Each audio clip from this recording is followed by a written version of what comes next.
Now the question is, are d orbitals involved in bonding in hybridization?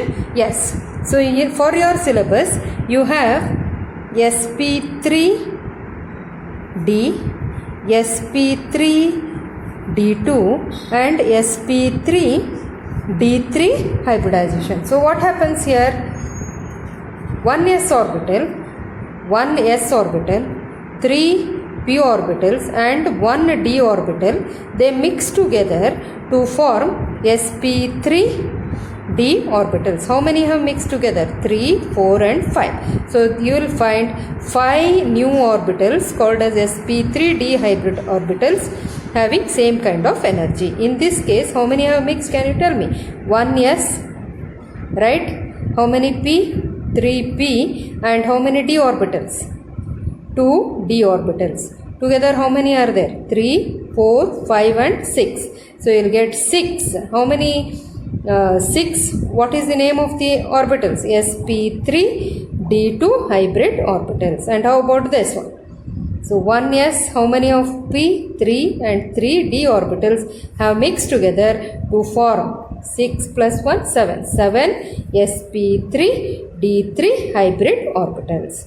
So which are the examples for examples of the molecules which show these kind of hybridization? Which are the molecules which show sp3d hybridization? PCl5, PBr5. So these are the examples which show sp3d hybridization.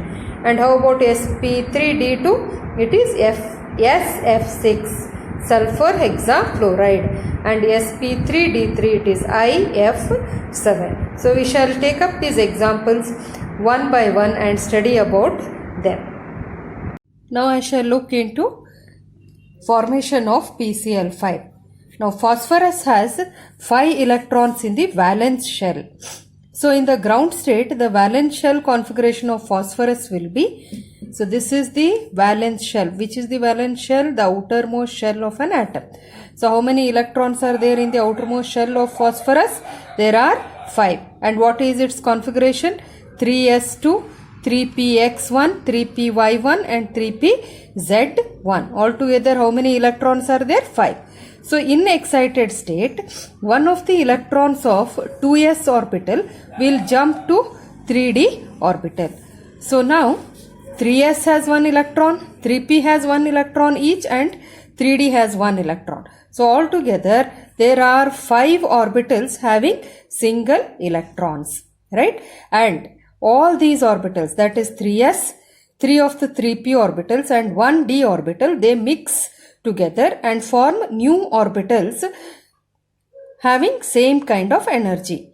Okay, how many have mixed together? 5. To form 5 new orbitals having same kind of energy. And what is the name of these orbitals? I'll call them as sp3d orbitals. Now how are they arranged in the space? So I shall take up an example here. I shall take a model here. So this is the model. How many orbitals are there altogether? 5. So these are 3 orbitals, 1, 2 and 3. Right? What is the name of the orbital? sp3d. So you need 2 more sp3d orbitals. So this is 1, 2 and 3. This is your 4th orbital which is above the plane, and this is the 5th orbital which is below the plane. Understood? Yes. So these bonds, the 3 bonds, first, second and third, they are called as equatorial bonds, and these are called as axial bonds. The bond length of equatorial bonds is smaller than that of axial bonds. So axial bonds are bigger in length. So if they are bigger in length, these bonds can be broken very easily. Will be the shape of the molecule. This is a trigonal. So if I have another orbital here, so if I join these points, this will be a pyramid.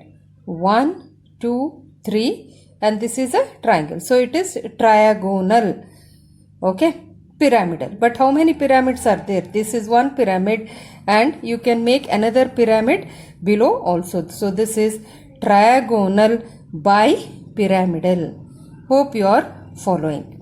So how are the 5 bonds arranged? 3 bonds are in plane of the paper and 2 bonds are present above and below the plane of the paper. If you join these points, you will get a bipyramidal structure. Which bipyramidal? Trigonal bipyramidal. Which bonds are weak bonds? These axial bonds are weak bonds. Which bonds are strong bonds? These equatorial bonds are called as strong bonds. Why? Because their bond length is small. Okay, so which molecule this model represents? PCl5. Now, sp3d2 hybridization is shown by sulfur hexafluoride. Okay. Now, what is the valency of outermost number of electrons present in sulfur? It has 6 electrons in the valence shell. And what is the electronic configuration of that? It is 3s2, 3p4. So, how are they arranged? Px has 2 electrons, py has 1, pz has 1. So, in excited state, one of the electron of 2s will jump to 3d and one of the electrons of 3p will jump to 3d. So, in excited state, you have single electrons in 3s orbital, 3 of the 3p orbitals and 2 electrons in 3d orbital. So, altogether, how many orbitals you have having 1 electron each? 1, 2, 3, 4, 5 and 6. These 6 orbitals, which include 3s, 3p and 3d, they mix together. So, how many s orbitals is involved in mixing? 1 s orbital. How many p orbitals are involved in mixing? 3. So, s, 3p and how many d orbitals? D2. So, 2 d orbitals have mixed together, okay, to form sp3d2 hybrid orbitals. 6 have mixed to form 6 new orbitals. And what are they called as? sp3d2 orbital. So, I will show you again the model. How will they be arranged in this space? So, altogether how many? 6. So, how many are here? 4. Correct? Yes.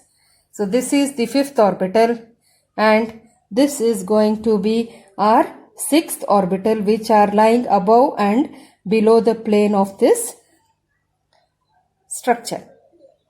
Understood? So, 4 on the plane of the paper, 5th and 6th above and below the plane of the paper. Now, all the bond lengths remain the same. So, here we will not find equatorial and axial bonds.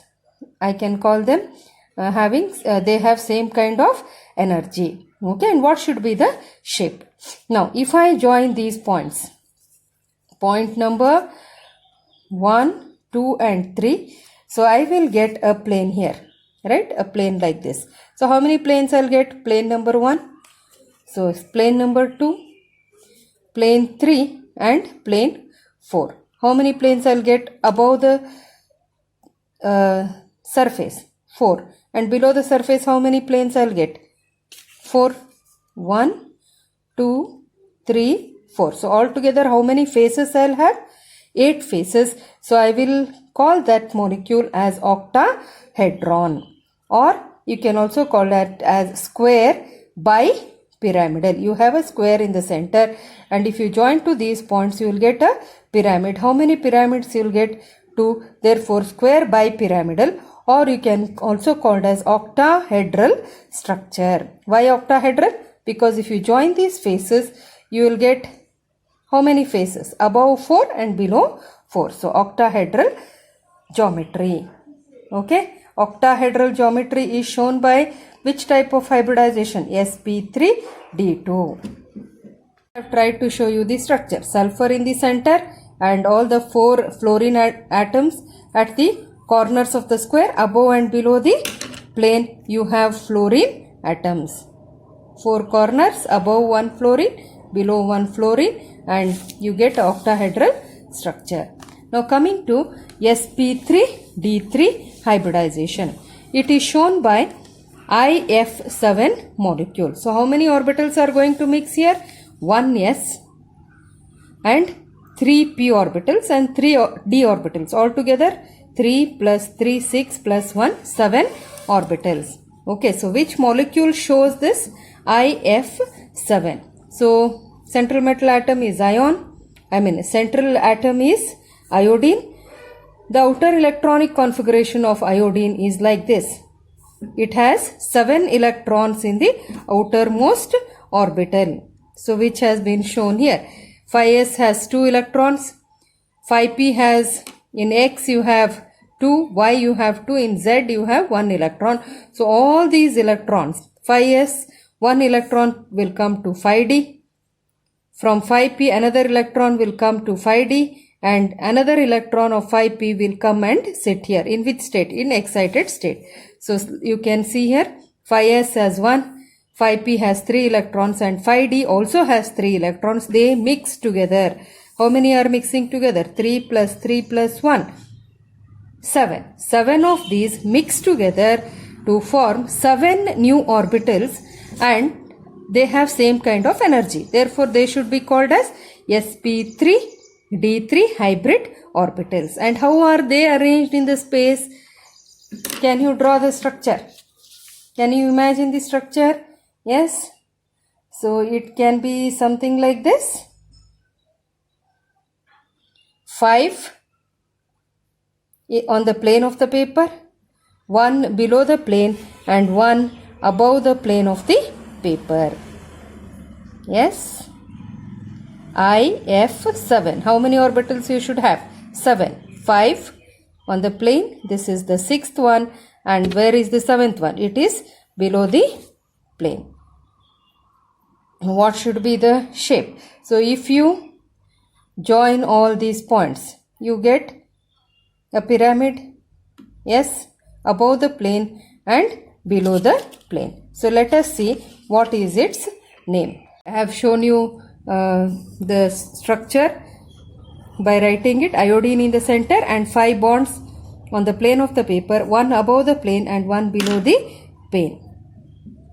Yes, 5, 1 above the plane and another below the plane. So it is pentagonal. If you join this, you get a pentagonal pyramid above the plane and another pyramid below the plane. So geometry will be pentagonal bipyramidal. Which hybridization shows this? It is shown by sp3d3 hybrid orbitals. Those molecules which have sp3d3 hybridization. Coming back, which molecule shows sp3d hybridization? PCl5. So PCl5, how will you identify? How many chlorine atoms are there? 5. So there should be 5 orbitals, sp3d.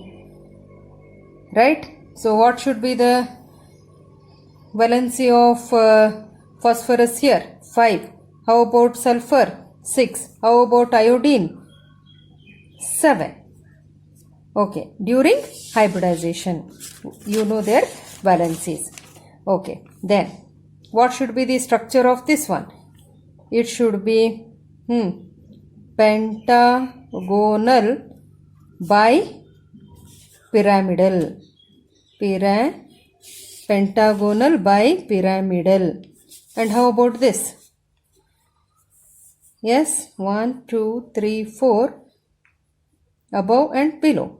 So it is octahedron, or it should be square bipyramidal, square bipyramidal. And how about this? So 3 on the plane of the paper, 1 above and the other below. So it is triagonal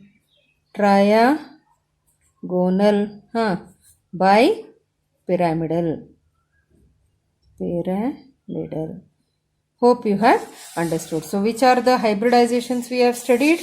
We have seen sp3, sp2, sp, then sp3d, sp3d2 and sp3d3 hybridization. Can f orbitals are they involved in hybridization? Maybe, but they will give you a large number of complex structures.